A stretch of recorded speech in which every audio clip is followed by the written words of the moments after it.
కిషోర్ గోపి రండిరా రండి. ఈ విశ్వంబర ప్రాణ స్నేహితులు మీరు. రండిరా రండి. సిగ్గుపడతారేంట్రా? అలా సిగ్గుపడకండి. రండి రండి. మా ఆవిడ బిర్యానీ చాలా బాగా చేస్తుంది. ఒక్కసారి తిన్నారంటే టేస్ట్ మీరు లైఫ్ లాంగ్ మర్చిపోలేరురా. రండి సిగ్గుపడకుండా ఇంట్లోకి రండి రా. ఇంట్లోకి రండి. విజయ ఎక్కడున్నావు?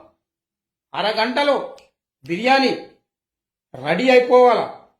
నా ఫ్రెండ్స్ వచ్చారు.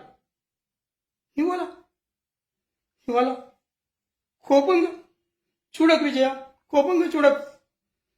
మన ఫస్ట్ నైట్ రోజే నువ్వు బిర్యానీ చేయనని చెప్పావు. అది నాకు జ్ఞాపకం ఉంది. హోటల్ నుంచి నేనే తెప్పిస్తానే. ఈ విషయం మాత్రం మా ఫ్రెండ్స్కి చెప్పకే. ఈ విషయం మాత్రం ఫ్రెండ్స్కి చెప్పకు. వాడి ముందు నా పరువు